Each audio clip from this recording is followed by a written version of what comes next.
Hello everyone and welcome back to the channel. Thank you for joining me here this evening. I'm definitely pleased to be bringing you this shoe. It's a little bit of an early review, which is a shocker to me, to be honest. As I always say, if you are new here, do me a favor, hit that subscribe button. Make sure you slam that notification bell so you don't miss any more drops from me whenever I'm able to pick them up. I actually got the shoe because I, surprise, got exclusive access to the shoe. Early exclusive access on my Android device. Can you believe it? Now, I think the shoe went out for exclusive access sometime last Thursday, August 5th or something like that.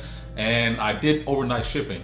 And surprise, to my luck, the shoe got delayed. And so not only did I not get overnight next day shipping, the shoe actually took a little bit longer than it normally should have.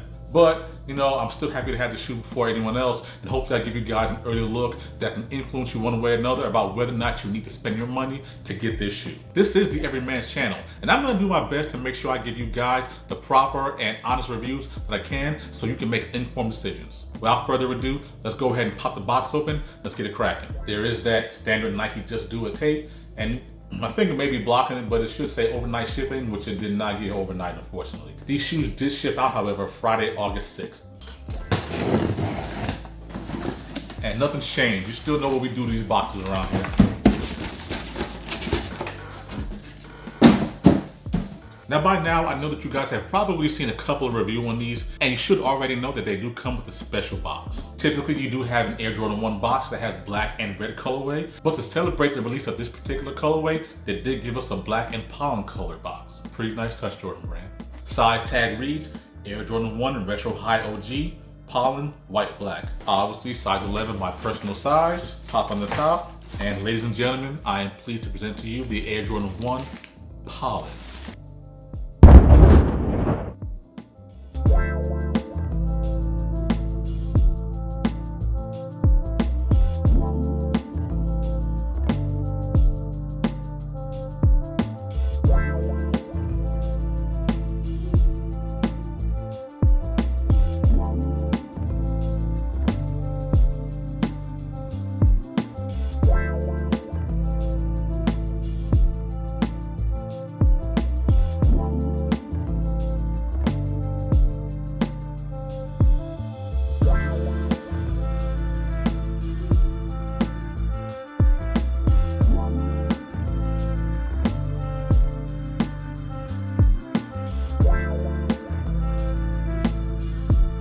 I must say, I had certain expectations initially for what I thought the shoe should have been, and those expectations are blown completely out of the water.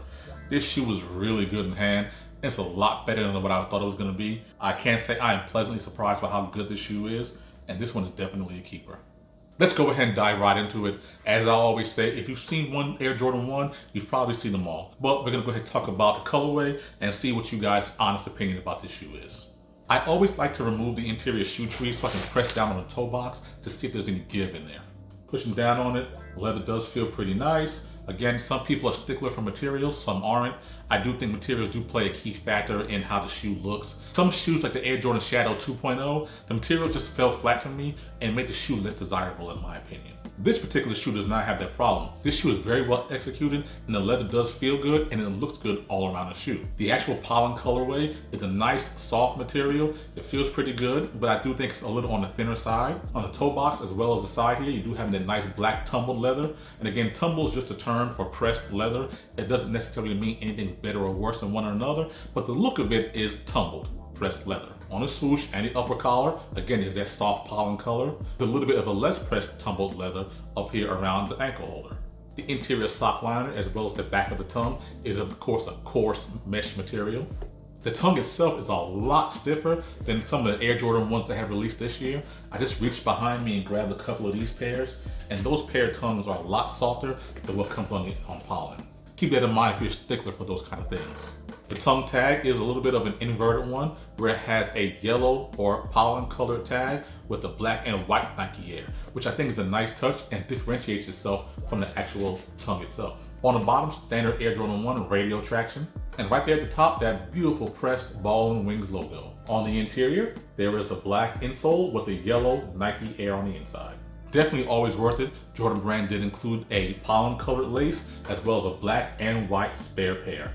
Like I said, that's about it for the shoe itself as far as construction material and the look of the shoe. If you've seen one Jordan 1, you pretty much have seen them all. There's nothing here that stands out particularly like flyaway wings or any type of flaps that come apart. There's no union style stitching or different color blocking. It is your standard Air Jordan bred color blocking in a Pollen colorway. As far as the Pollen color blocking itself is concerned, we do know that this is very similar to the Dunks that were released in that Pollen colorway.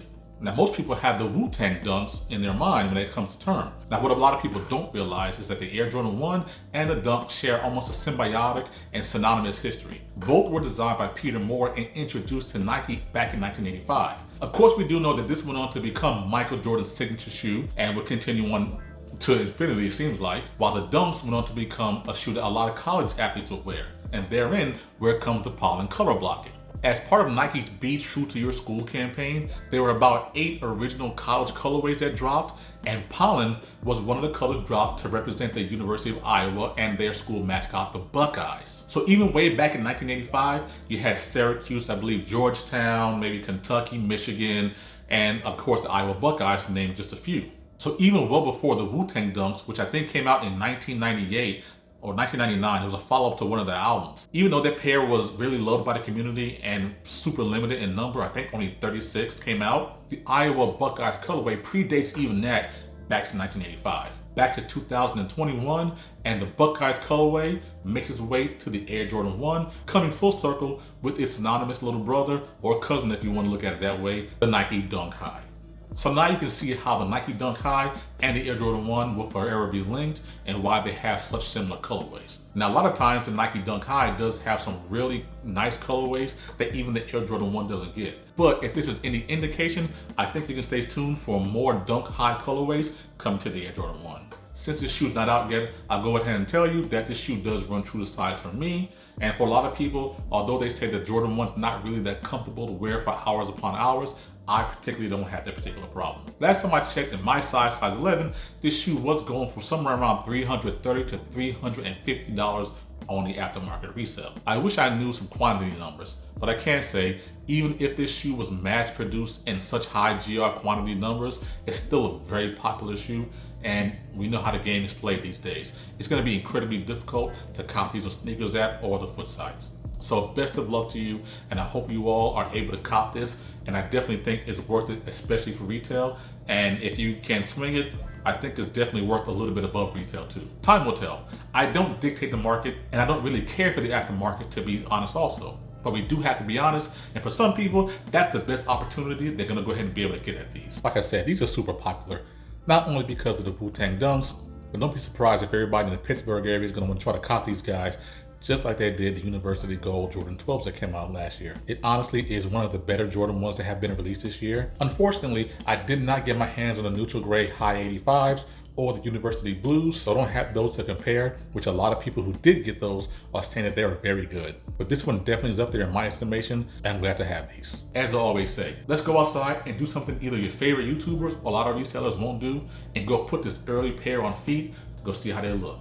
I appreciate you guys sticking in there with me. Until the next one, go ahead and hit that subscribe button like I said, and I'll see you guys later.